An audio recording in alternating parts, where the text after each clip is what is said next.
c'est lui qui fait au-delà de ce que nous pouvons, alléluia, au-delà de ce que nous pouvons faire. Vous savez, est-ce que vous saviez que dans l'Église, il y a des ministères debout? Amen. Il y a des ministères debout.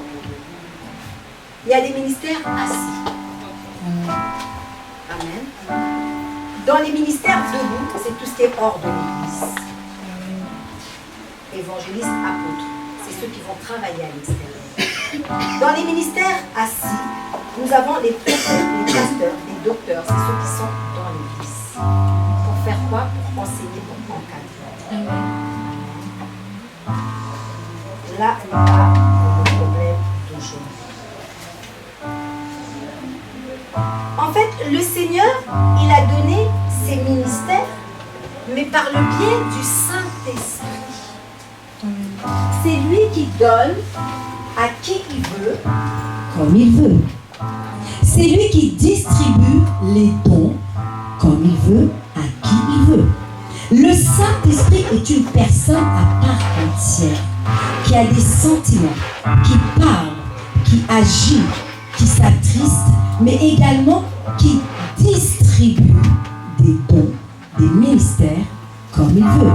Tu peux avoir l'appel de Dieu, mais si tu n'es pas rempli du Saint-Esprit, tu ne peux rien faire. Si tu n'as pas le Saint-Esprit en toi, tu ne peux rien faire.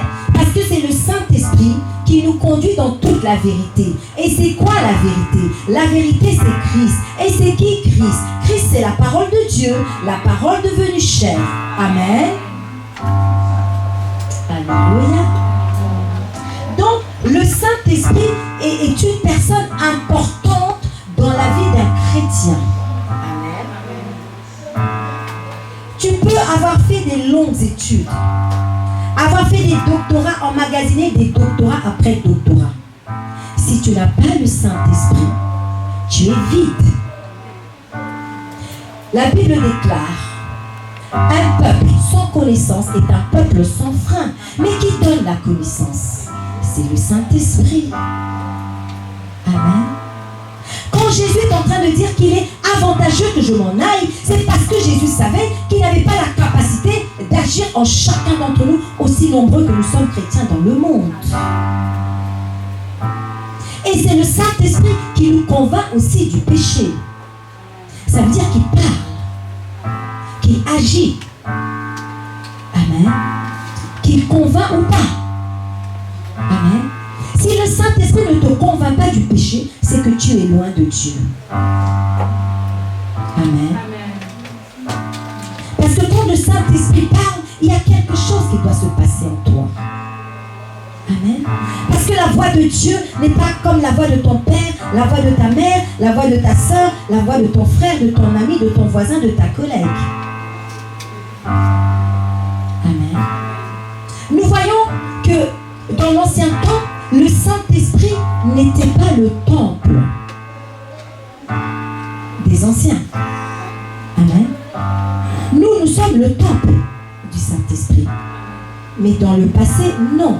Et nous voyons qu'étant donné que le Saint-Esprit n'était pas en Samuel, Dieu parle. Il dit: Samuel, Samuel.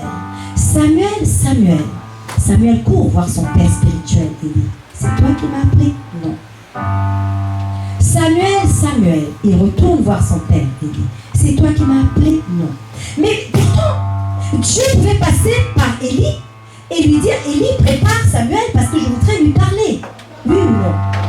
Mais quand on dit que le salut est personnel, ça veut dire que Dieu, quand il agit en toi ou il agit collectivement. Amen. Mais quand Dieu veut se manifester à quelqu'un, il va chercher à avoir cette relation avec lui.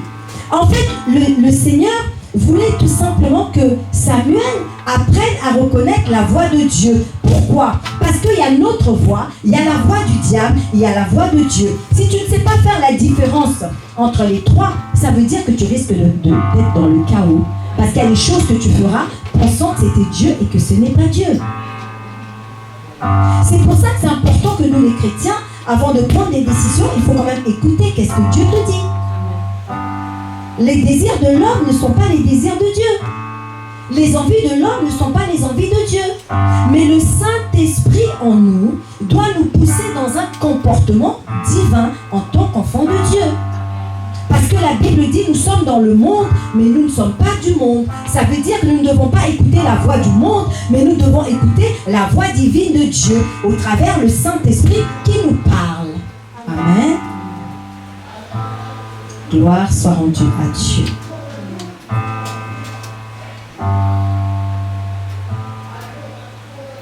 Et lorsque le Saint-Esprit nous impacte des dons spirituels, Dieu maintenant travaille avec toi au travers de ces dons qui se manifestent. Mais quand le Saint-Esprit te donne des dons, ce n'est pas pour toi. Il ne faut pas être égoïste, t'asseoir sur le don. Mais le don que le Saint-Esprit te donne, c'est pour l'édification de l'Église. C'est pour faire du bien aux autres. Amen. Nous ne devons pas être égoïstes quand le Saint-Esprit nous donne des dons en nous disant que c'est pour nous, on s'en approprie. Non, ce n'est pas pour nous. C'est pour être une bénédiction pour les multitudes. Amen. Gloire soit rendue à Dieu.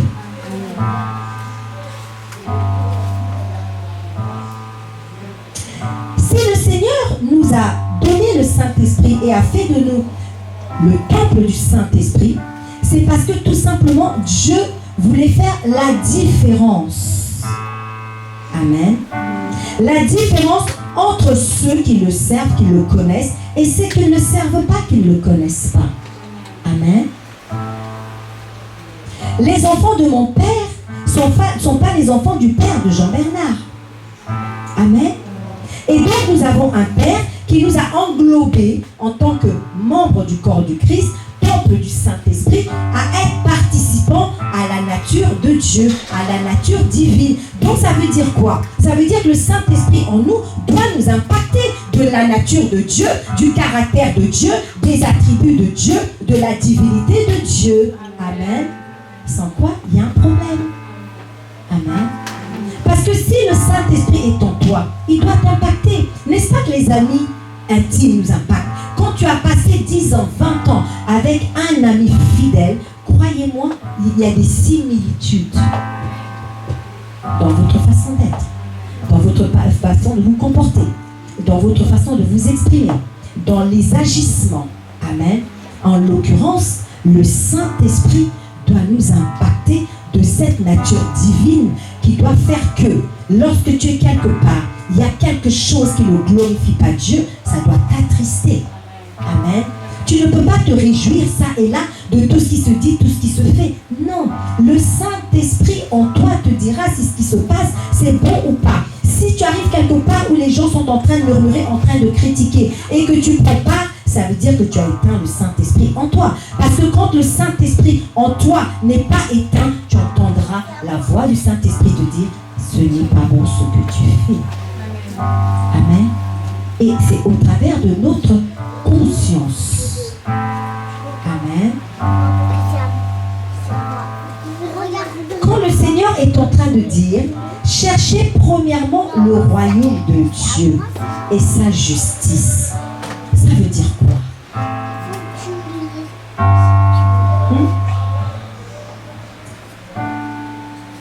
Ça veut dire quoi? Chercher les intérêts de Dieu, premièrement. Et il dit, une fois que vous cherchez les intérêts de Dieu, après cela, il va vous donner ce que vous désirez. C'est d'abord les intérêts de Dieu, après Dieu vous donne ce que vous voulez. Ça veut dire quoi? Ça veut dire que si tu ne sers pas les intérêts de Dieu, quel est l'intérêt que Dieu te donne ce que toi tu veux? Ça veut dire que vous ne marchez pas ensemble. Est-ce que deux personnes peuvent-ils marcher ensemble s'ils ne sont pas concertés? Amen. Nous devons juste comprendre. Le Saint-Esprit, c'est celui qui est encore dans l'Église et qui maintient l'Église sur cette terre. Amen. Le jour où le Saint-Esprit ne sera pas là, ça sera compliqué. Croyez-moi. Alors, étant donné que le Saint-Esprit nous est donné, pourquoi ne pas être dans l'intimité avec le Saint-Esprit? Vous savez, quand il y a des choses qu'on n'arrive pas à faire, on peut prendre un temps de prière et dire au Saint-Esprit, Saint-Esprit, je n'arrive pas. Toi seul es capable de m'impacter. Toi seul es capable de m'aider. Transforme-moi, agis en moi. Et il le fait, puisque le Seigneur a dit, demandez, il vous sera donné. Qui nous connaît connaît mieux que Dieu. C'est lui qui sonde les cœurs et les reins. Il sait ce que tu fais à chaque instant. C'est ce que dit David, où fuirais-je? Même dans le séjour des morts, tu y es. Si j'allais sous l'eau, tu y es aussi.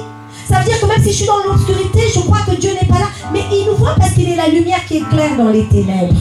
Amen. Le Saint-Esprit. Wow. Le Saint-Esprit est celui qui s'accorde avec Dieu. Amen.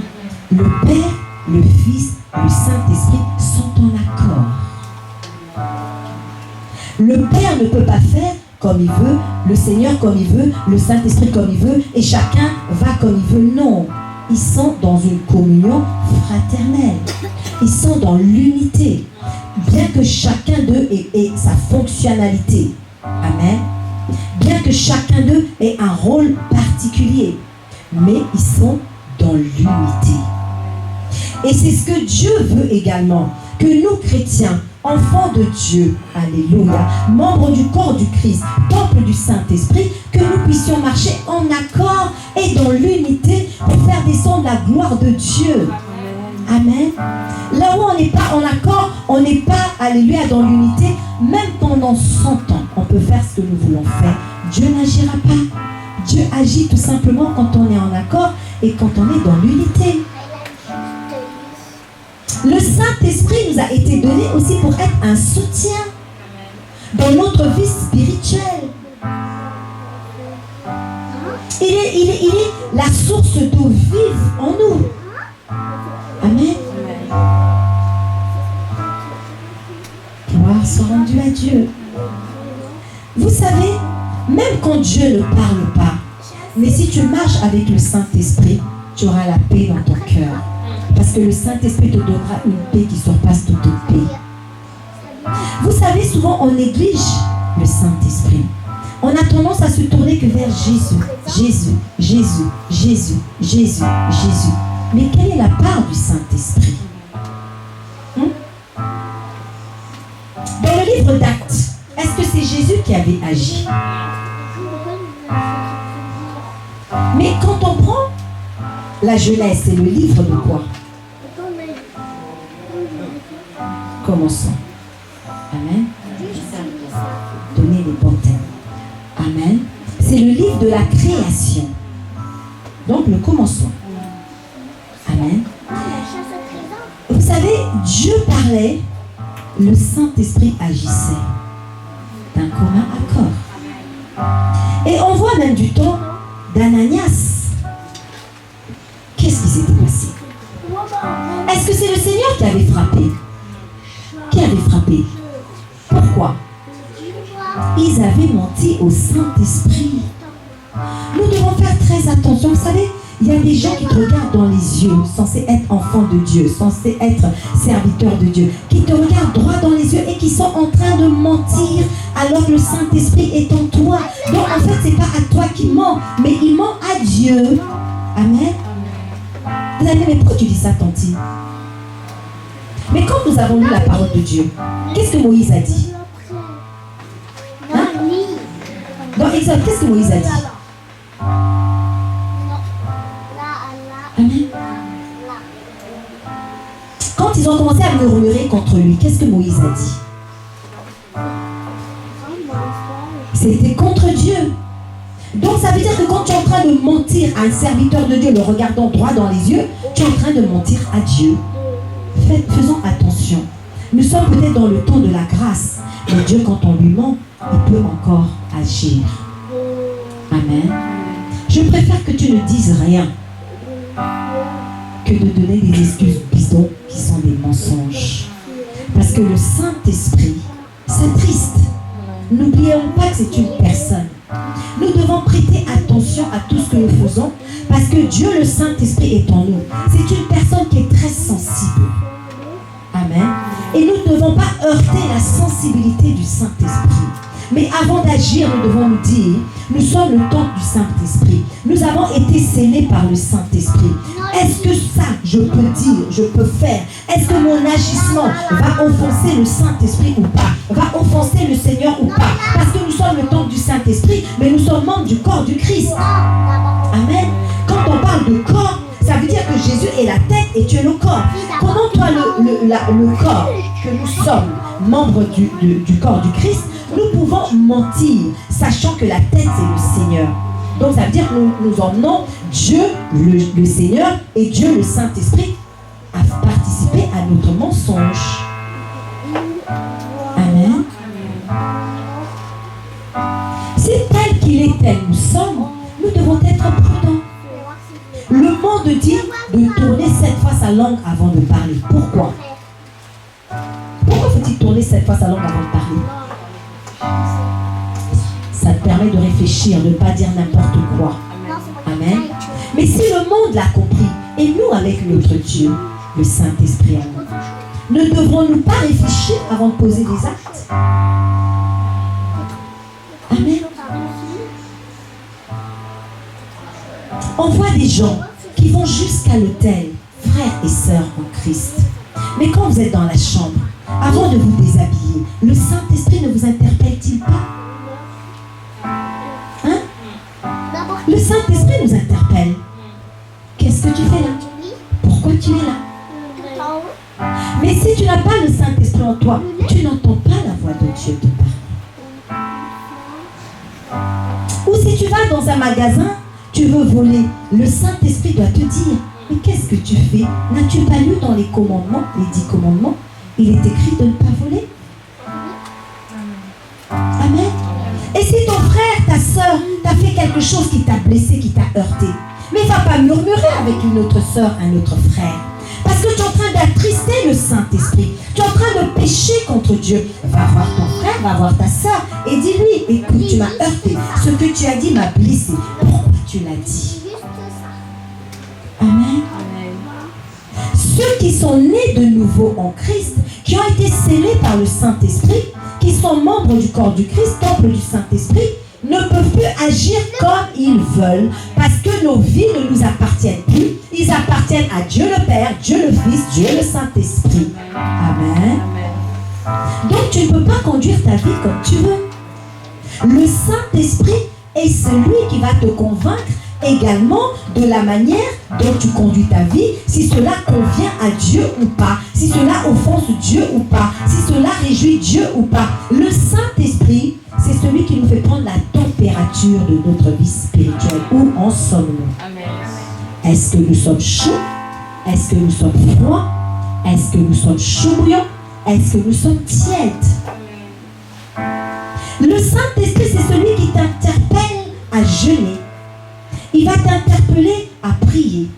Il va t'interpeller à aller voir ta sœur, l'enlacer et déverser l'amour que tu as en toi de Dieu sur ta sœur parce qu'elle n'est pas bien. Mais toi, tu ne sais pas qu'elle n'est pas bien. Mais le Saint-Esprit qui sait qu'elle a besoin de cela va te conduire à poser l'acte. Ne te dis pas, moi je ne suis pas tactile. Non, parce que ton corps ne t'appartient pas. Le Saint-Esprit, c'est celui qui prend le contrôle de nos actes. C'est lui qui dirige nos vies, qui conduit nos pas. Amen.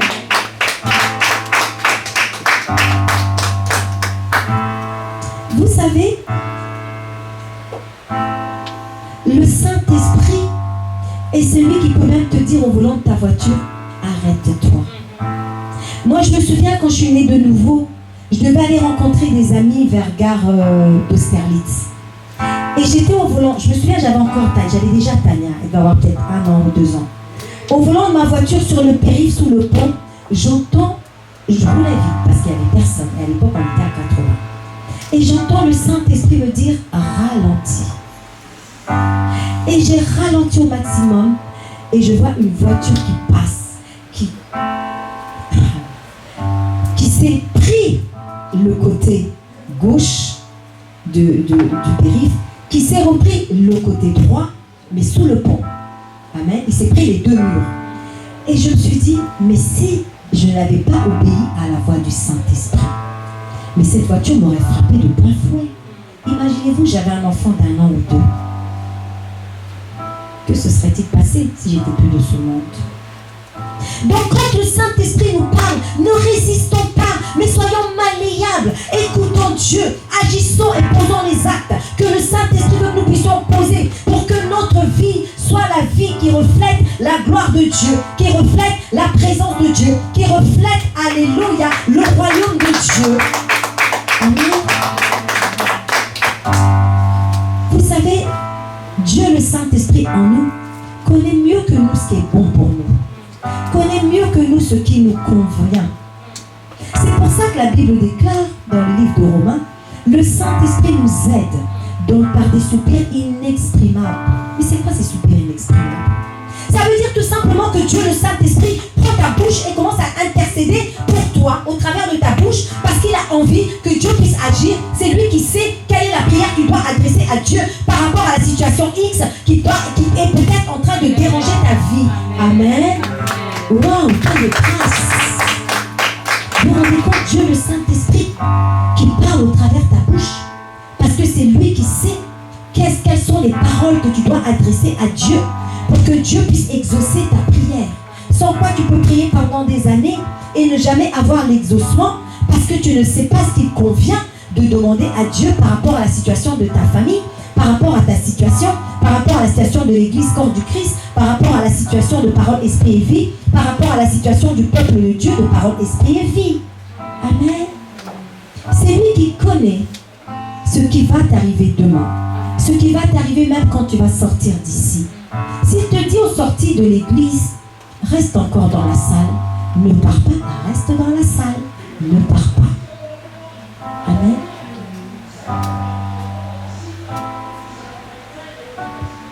Moi j'aime le Saint-Esprit parce qu'il est celui qui m'aime dans la profondeur du sommeil. Quand l'ennemi vient pour assaillir ta vie, il va te dire lève-toi, va prier.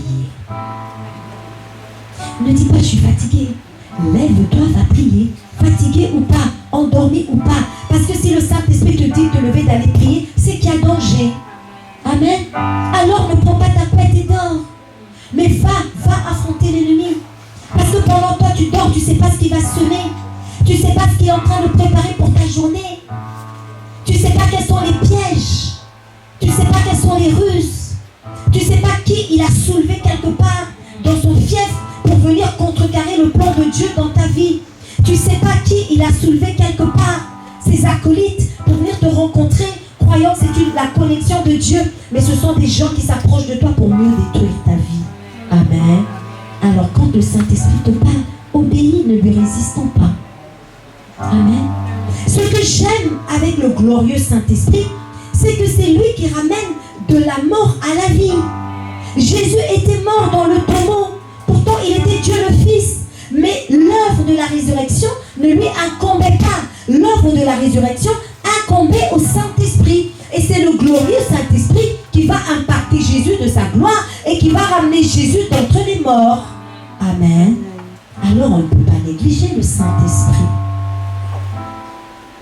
Quand la Bible dit que Jésus est venu pour nous donner la vie et la vie en abondance, mais qui est-ce qui nous a donné cette vie en Christ? Amen. Amen.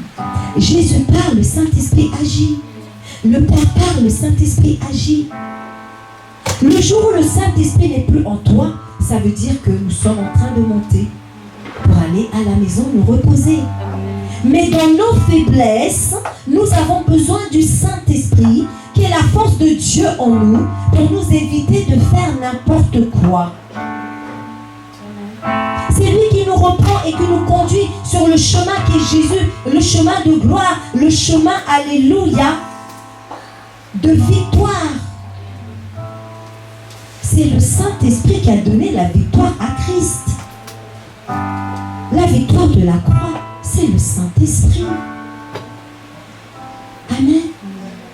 Quand Jésus part, le Saint-Esprit, le troisième jour, vient lui donner la victoire de la croix. Il a triomphé de l'ennemi à la croix au travers la puissance de Dieu en lui. Mais il a triomphé de la mort au travers la puissance du Saint-Esprit en lui. Amen.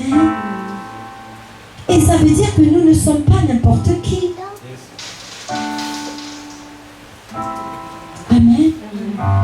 Avec Dieu le Saint-Esprit en toi, tu ne peux pas te sous-estimer. Les gens peuvent dire dire que tu n'es pas belle, tu es grosse, tu es petite, tu es ceci, tu es cela. Mais Dieu en toi te rend beau, te rend belle. Parce que ce qui compte, c'est pas ce que les gens disent. Mais ce qui compte, c'est ce que Dieu dit de toi. C'est ce que Dieu pense de toi. La Bible dit tout ce qu'il a créé est beau. Ça veut dire que si tu es la création de Dieu, tu es beau, tu es belle. Amen. Alors ne laissons pas les gens nous rabaisser. On ne peut pas rabaisser Dieu le Père, Dieu le Fils, Dieu le Saint-Esprit en toi. Tu comprends, ma chérie? Laisse les gens dire. Laisse les gens faire. Les barbares changeront d'air. Ils sauront que tu as un Dieu. Amen. N'est-ce pas que Satan se réjouissait? Il s'est dit, alléluia, je l'ai vaincu à la croix, il est mort, nous sommes victorieux. Certainement qu'ils ont fait la fête, certainement qu'ils ont bu, ils ont chanté, ils ont fumé comme font les païens. Mais quand le Saint-Esprit a ressuscité Jésus d'entre les morts, ils ont compris qu'ils avaient perdu. Amen. Amen. Parce que c'est publiquement qu'il est venu les vaincre à la croix. Amen. Laissons l'ennemi croire qu'il a vaincu parce qu'il est venu te visiter la nuit sous forme de mari de nuit, de femme de nuit. Mais ce qu'il oublie, c'est que le feu du Saint-Esprit en toi le consumera. Amen. Et ça ne sera pas que du spirituel, mais ça sera aussi du physique. Et plus jamais la femme de nuit, l'homme de nuit viendra te revisiter. Parce que tu es le temple de Dieu, membre du corps du Christ, épouse du Seigneur Jésus. Amen. Qui s'attaque à toi, s'attaque à ton époux, Jésus-Christ de Nazareth. Celui qui s'attaque à toi, s'attaque à ton Dieu, ton Père. Celui qui s'attaque à toi, s'attaque au Saint-Esprit, dont tu es le temple. Imaginez-vous que le Père, le Fils, le Saint-Esprit se lève pour combattre pour toi contre les esprits de visitation nocturne. Est-ce qu'il peut vaincre? Non. Mais pourquoi Dieu ne nous a pas scellés de Dieu? Pourquoi on n'a pas été scellés du Seigneur Jésus? Pourquoi on n'a pas été scellés du Père? Pourquoi on a été scellés du Saint-Esprit?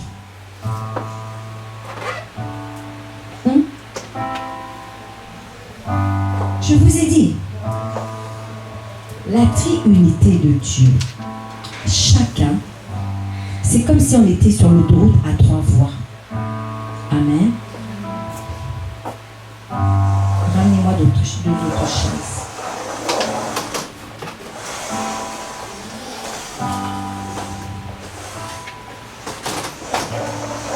Quand on est sur une autoroute, alléluia, à 3 voies, est-ce qu'en face, quelqu'un peut venir? Et si quelqu'un vient en face, qu'est-ce qui se passe? Amen. Donc, les trois, la triunité de Dieu, ils sont 3. Le Saint-Esprit ne peut pas faire ce que Jésus doit faire. Jésus ne peut pas faire ce que le Père doit faire. C'est pour ça que le Seigneur dit, je fais ce que je vois mon Père faire. Amen. Le Saint-Esprit, c'est lui qui sonde les profondeurs de Dieu et qui va faire ce que Dieu le Père va lui demander de faire. Donc, chacun d'entre eux a un rôle particulier. Et si nous étions scellés du Seigneur Jésus, le Saint-Esprit, quel rôle aurait-il eu? Si le Père a souhaité que ce soit le Saint-Esprit qui vive en nous, nous comme temple, et que nous soyons scellés par lui, ça veut dire le Père, il a agi, le Seigneur, il a agi, et les oubles sont maintenant sur le Saint-Esprit tant que nous sommes sur la terre. Amen. Amen. Mais quand le Seigneur reviendra, le Saint-Esprit ne sera plus en nous. Nous aurons le corps glorieux de Christ. Amen. Et à ce moment-là, nous serons devant le trône de Dieu avec les anges en train d'adorer Dieu. En fait, le Saint-Esprit nous est donné pendant notre passage sur la terre. Parce que c'est lui seul, sachant que dans le corps que nous avons, le corps adamique, si le Saint-Esprit n'est pas en nous, pour mettre des freins, nous serons en train de faire n'importe quoi, tout ce qui nous plaît. Amen. Amen. C'est lui.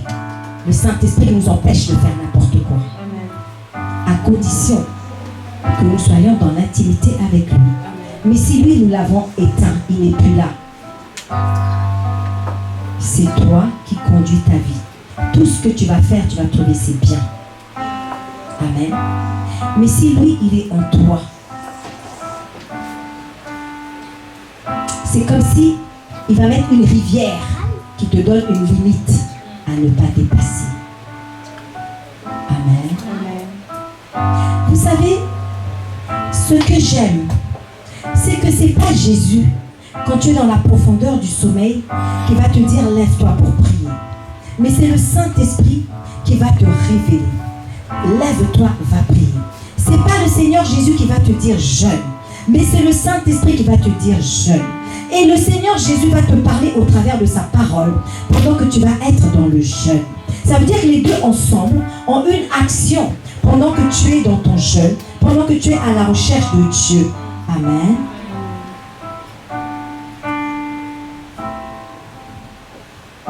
C'est lui également qui active les dons spirituels pour que Jésus soit glorifié.